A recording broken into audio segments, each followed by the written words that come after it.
Small portion. I remember that was like one of the recommendations. That was like an early one. No, you know what you should do? You should Uh, move your mic towards the back a little bit.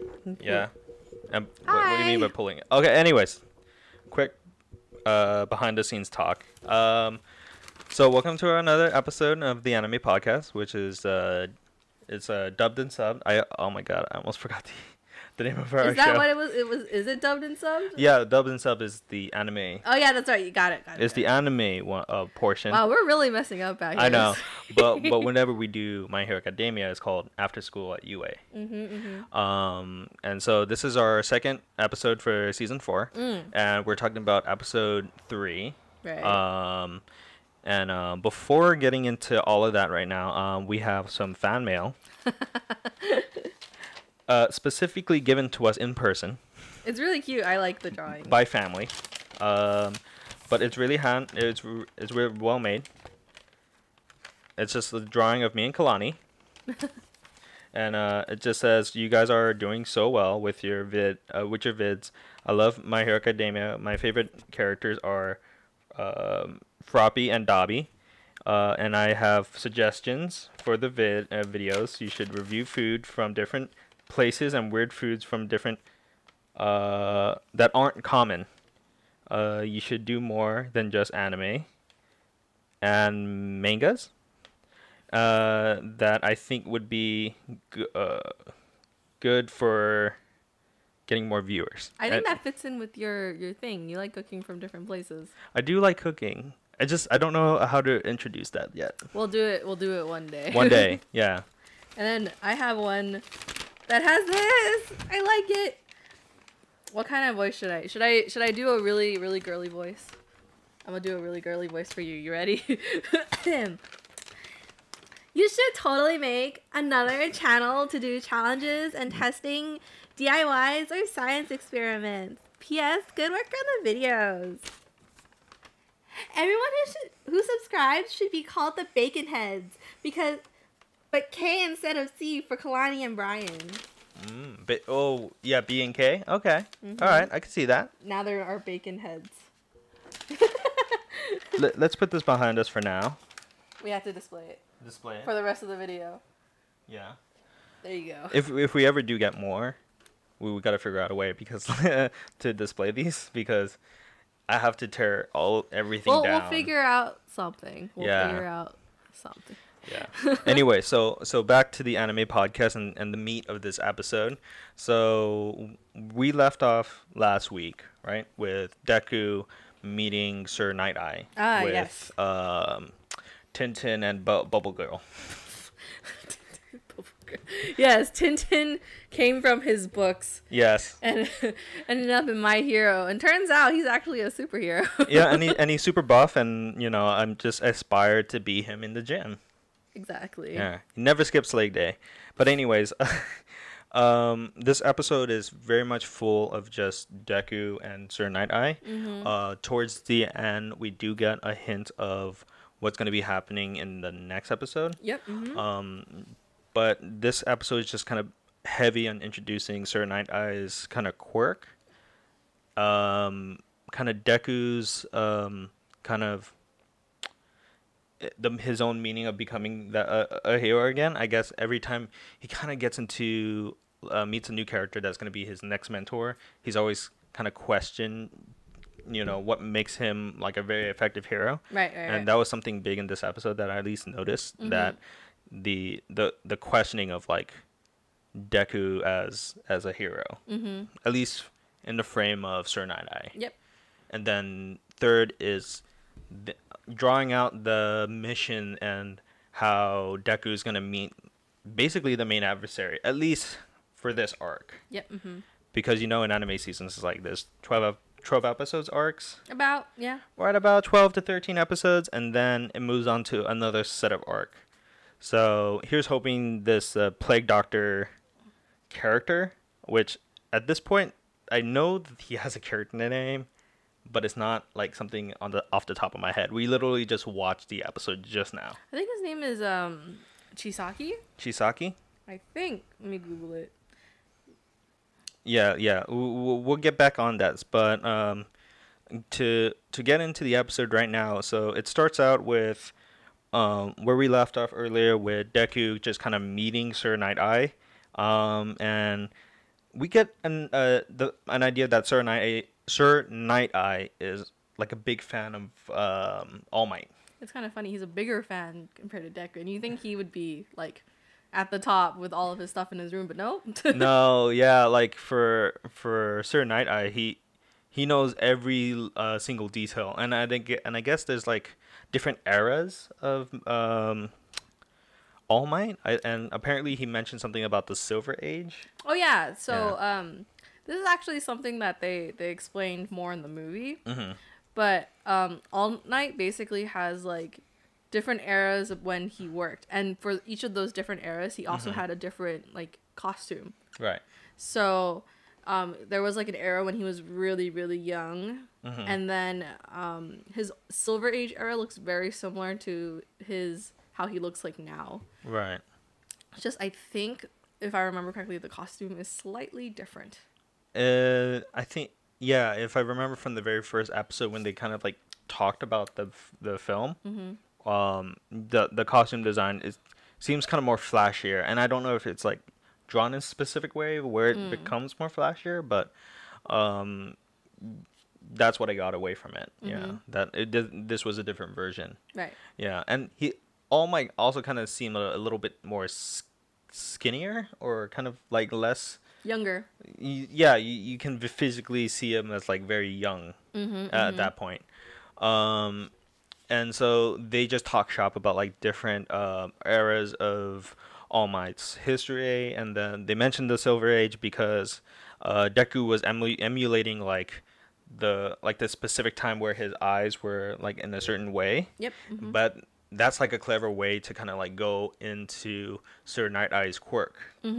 And what we learn later in the episode, when Deku starts kind of like jumping off of the walls, kind of like Gran Torino, and it's very kind of reminiscent of season 3 at the beginning, where what was it, season 2? No, it's season 3, where Gran Torino gets introduced very early on, and he's jumping off the walls and like trying to present like his speed quirk. But Deku soon realizes that certain Nighteye is like predicting every move. Turns out his quirk is literally using the other person's eye, or taking that sort of information, and his quirk is basically to see the future for that person, depending on duration of time. And Deku's strategy for that kind of like mini fight, because the whole point of that kind of fight scene was to get Deku to grab a stamp for his work study situation. And he needs to do it in 3 minutes. Right. So the fight is more of like trying to prove himself as like he's worthy enough to be Sir Night-Eye's kind of protege, or like to take him on during this kind of work study segment, which kind of reminds me a little bit about the whole intern situation, but kind of like there's more stakes and characters can earn a little bit of income regarding these kind of trials and everything. Also, how much time has passed since season 3?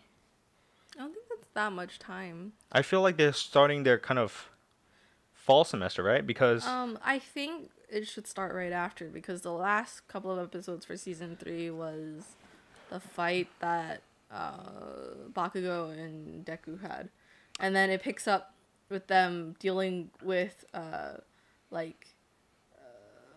Bakugo having to like go back to school after right after they have that big fight. All right. Or the whatchamacallit, the thing that him and Todoroki failed. I'm just thinking like how much time has passed, because it's like, are they still technically first years? Because I think they should still be first years. Oh, so they're still technically first years? I mean, I would think so. Okay. Because I thought like time has changed, and I thought, well, then again, this is not American school system, so I wouldn't know. It is a different.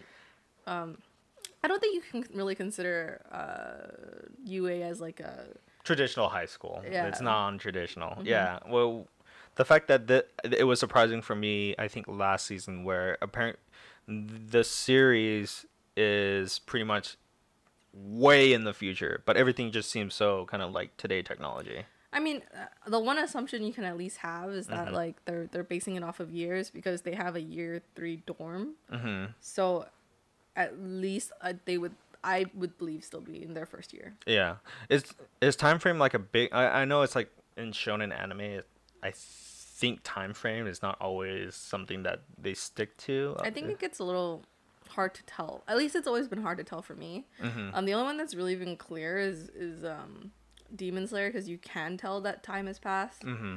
But Which I'm watching currently right now. I finished I'm it. a little late to the game here. I finished it in 2 days. Yeah. So. But I think aside from that, they're the only other one I can think of that you can kind of tell Mm-hmm. is Full Metal. Yeah. Because you can see Ed grow Mm-hmm. and get taller and stuff, but like it's not 100% obvious that time is passing. Yeah, and I think time was like I'm only mentioning this because like I feel like it's a trope within that kind of shonen genre where like like you have the Simpsons, they never really age, and like you have South Park, they never really age, and I wouldn't make a direct comparison to that, but I just know that some of the shonen anime, it's like I feel like there's no sense of time passing, and that was something that's like I kind of want these characters to grow and like deal with things, Right, yeah. and like maybe I'm at that age in life where it's like I just want to see differences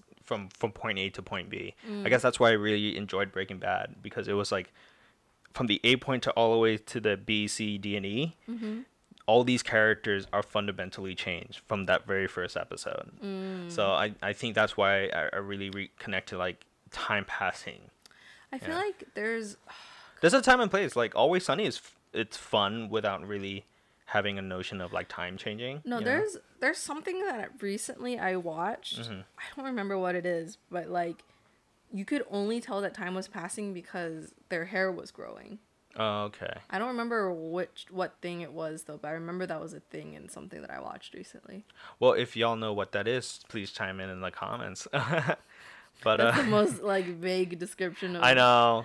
You I watch feel the like that time? could be any anime at that point. Yeah, I don't remember. It's been a little bit since I talked about it. Anyways, back to this. Back to My Hero Academia. Small side tangent. So Deku needs to get this stamp on this piece of paperwork to be part of the Sir Nighteye agency. In a course of 3 minutes, we figure out it doesn't work out, but Sir Nighteye sees kind of this raw potential and gives Deku the chance to just kind of like stamp it for himself. And I think he mentioned that he knew that Deku will be with him. He just kind of wanted to take that extra step and do that his own test. Well, what At least his that's what I thought. Well, what I think I took it as was the reason why Sir Nighteye ends up taking Deku in is because he wants to prove that All Might was wrong in choosing Deku over Mirio. Because who is it? Sir Nighteye thinks that Mirio should be the one that succeeds All Might. So in him accepting Deku into his agency, his ultimate goal is to make Deku basically relinquish his powers on purpose to give it to Mirio. Like he wants Mirio to eventually inherit. So the only way that you can really pass on the power in general already is If it was intentional. yeah, you have to be doing it on purpose. So his whole goal is to make it so that Deku sees like why Mirio is a better fit. I think that's why I got a sense of like the tone of the next episode, where it's like it's gonna be more harder, and I feel like the season will not let up for Deku. And I know you read the manga, so I'm like, and you kind of know what's in store for me. Like literally, we haven't talked about this for the first episode, but there's this character that comes on during the opening credits and the closing credits. I have no idea who the hell this character is, but when you saw that character, you were like, "Oh my god, this character!" And I was just like, "Is this important?" should I know what's going on? And she says, and you were like, I can't tell you. Yeah, I can't tell you. can. I can't tell you. I was just like, am I gonna cry? What's going on? It's like, is this something? I will probably not look at the comments this episode, but I mean, I've mentioned too, like one of the newer characters is one of like, so, like in a group of my favorites, he's up there somewhere. Okay, so that's something to look out for. And so after that kind of little altercation, and Deku gets kind of like into the Sir Nighteye agency, we get like a small scene where all the UA students kind of like regroup together. And we're kind of finding out that it's getting a little tough for some of these students to get a work-study situation. And leaning on the internships is not working out for a lot of them. And we remember the Uraraka with the Gunhead agency. She mentions like he's not taking in anybody. Kirishima says the fourth kind doesn't take work-study. And like all these other characters having issues with getting into their sort of situations. I think work study is a new concept, but from what it sounds like, I think Is it in the anime? work study, yeah. Yeah? This Okay, entire okay. thing is a part of the All manga. right. Just making sure. Yeah, but I think it's just more so like from what I remember and what it sounds like Aizawa is saying. It just sounds more like more of the heroes recognize how dangerous work study is. So like interning is a little bit different because it's I don't think it's as intensive as actually doing work study, because like real life work study is like you actually have to go into the field and put in the work, basically like you're working for whatever place you're taking the work study for. Right. Whereas interning is like I don't think is as intense in real life. So I think that kind of applies to this whole situation where work study is a much more intense version of what the internship would be. And you're applying like what you practically would do as a hero into your work. Okay. And that's why they're going to get a little cash out of it, and then at the same time. Well, I don't know about cash. Well, I think they but mentioned it, right, at some point. they? I thought so, too. Paid internships question? I don't remember. Sorry, I think maybe I'm melding stuff from my own personal life, too. But, yeah, sorry. It's whenever I think of work study, I think of like, oh, yeah, my situation. But yeah, I do agree. Like, I think the internships, at least in season 3, was more about learning. And not to just reiterate what you're saying, I think a lot of these students are gonna, if they do get into a work study situation, like they're gonna have like a lot of more like learning experience, more so than they did before. And I'm thinking that there's gonna be a catch up episode where we don't see Deku at all, and we don't see some of the main characters, and we see basically like Ochako, Todoroki, Ida, and all these characters dealing with their kind of work study situations. Yeah. Also, I realized that the episode is called Boy Meets ... Should I have mentioned that at the very beginning? But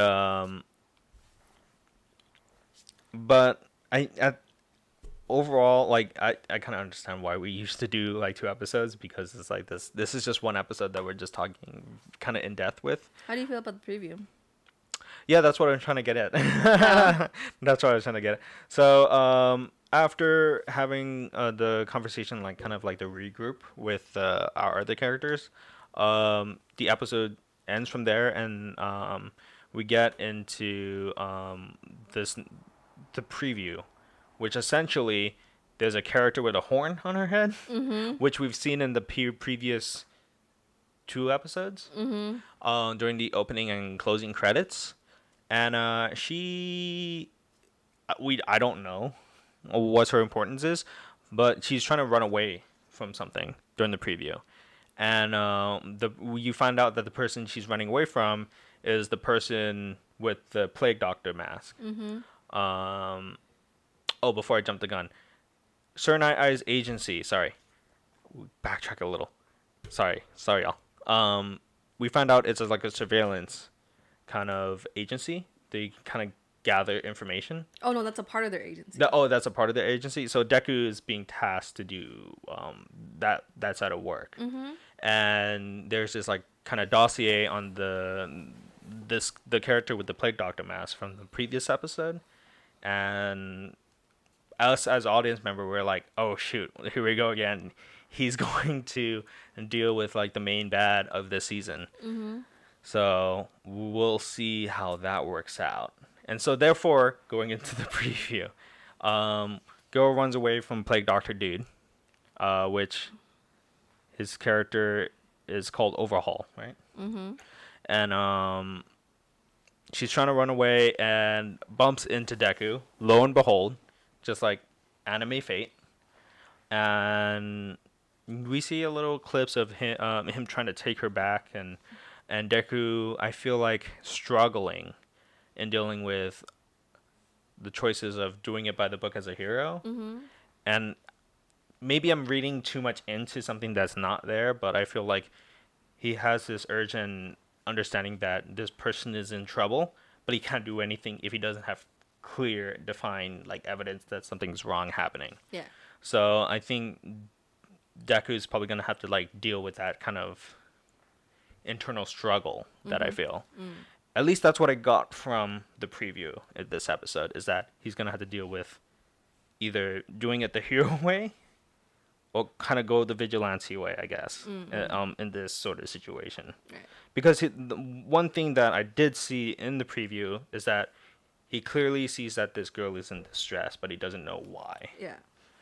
So other than that, the next episode is called let me quickly get my notes, or this website, Fighting Fate. So that goes back to the thing I just said. It's like, is Deku gonna go with his gut, or has to play it by rules? So yeah. What do you think about this kind of episode as a whole? I feel like it's just we're getting to know a little bit more about Deku's new mentor, just like last season with Gran Torino. Yeah. And that whole licensing thing about all these other characters and different quirks, which, you know, we're always getting constantly introduced with new characters and stuff. But there's all this bigger timeline of an arc that gets, you know, more entangled with all of these different characters. So Yeah. I think it's a bit of a setup this episode. Yeah, but it's definitely a character build up. Like you're setting up the premise for this season. And we're building up these potentially minor characters. I don't know if we're gonna see this person again. Sir Nighteye, particularly not Lacan, other people. That's my hike. That's the hiking show, not a podcast show. Lacana is our friend. Hi, Yeah. Lacana. Hello. But look, no, Kalani. Sorry, Kalani read.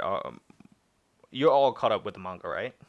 Not all caught up, but I know what happens this season. So you know what happens this season. Okay. So I'm gonna go through it blind. Yep. I can't give you my predictions if I already know what happens. Yeah. So it doesn't work for me.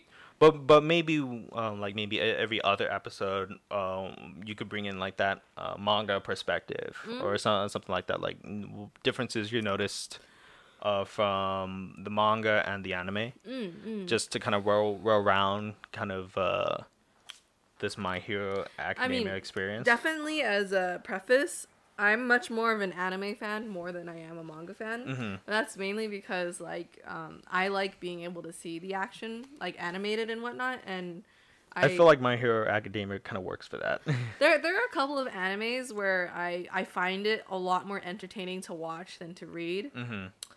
I think there are a lot of people that will say like the manga is really good and not to like talk down upon it, and manga is really good, don't get me wrong. I just personally prefer being able to watch it because one, I'm lazy, but also I just think like if I'm reading something and I think like, oh man, that's really good, the other part of my head wants to be like, oh man, I want to see that animated, like how would that look like in motion versus like in like the manga strip, right? So yeah. And then you get disappointed when they actually never animated that specific scene you see from the manga, or a character that doesn't exist in the manga. You know what? I've never actually been through that experience, but I think that's just because I've always ended up watching a lot of them that like were really popular, like shonen ones. Oh, and then going back and reading it if I wanted to retroactively? catch up more. Okay. Because me reading manga is more so me catching up to an anime and being like, oh my god, I want to know what happens. I'm too impatient. Okay, let's read it. And then I just read it. And that's exactly what happened with My Hero Academia. I caught up into season 3, decided that I wanted to figure out what happened, and then read all the way up until the end of what I'm assuming the season will end at. And then I immediately regretted my decisions. Am I gonna be like in a ball crying? No, I Okay. I think it was more like if I didn't read it and I just ended up watching it, I think I would still have that kind of The like same. anticipation of not knowing what happens. But you have that Game of Thrones thing where you actually read it and now you're like looking at people's reaction. It's like, oh, they're gonna see the Red Wedding episode. What's up? Yeah, I just think like reading it or like I don't know. I personally would believe that doing something like a book adaptation versus a manga adaptation is kind of a little bit different. Cause Yeah, I feel like you gotta separate those things. the only thing I could really associate with each other, to be quite honest, would Right. be Full Metal Alchemist to Game of Thrones, because both of those shows originally followed the book, and then they got to a point where they were ahead of the book. Oh, that's true. And then they okay. made their own storyline after they caught up. I feel like it would be interesting if Game of Thrones retroactively did like an unabridged version, But I think it'd be hard to like have Game of Thrones do like a like Like a a Brotherhood season, like yeah, you know, yeah, situation. yeah, because It it's gotta be animated then, yeah, but I think or something like that. I think it would be like it has to be like down the line. Like it can't be this soon. The Game of Thrones literally just ended a Yeah. couple months ago, and everyone was in a riot because of that. I have my personal opinions about that, but this is not the podcast for it. I didn't necessarily hate I didn't it. watch it. Yeah, so no, I I didn't know. go through the pain of Game of Thrones. Well, maybe if I do a television and TV podcast, maybe I go down that rabbit hole. But for this anime situation, I feel going back to your manga anime things, like I always started at anime. I don't think I ever necessarily finished an anime series because honestly, how can you finish Detective Conan? Well, those are You always could just drop like, out. There are some though that I think end in a season or two. Yeah. So like those aren't too bad. I think it's just like with like you get animes like One Piece that haven't like One Piece hasn't ended yet. Naruto has 3 different iterations and now we're watching his son grow up. Yeah. Oh no, Bleach ended. Okay, Bleach ended. Detective Conan's on like I don't know where. They keep killing people and then they keep making more people. Detective Conan is somewhere. That's the takeaway. Yeah. It's somewhere. And in it the has like universe. multiple movies and everything, and it grosses more than Marvel. But anyways, before we drag on too much on our crazy tangents, let us know what you liked about that episode of My Hero, and lost my train of thought.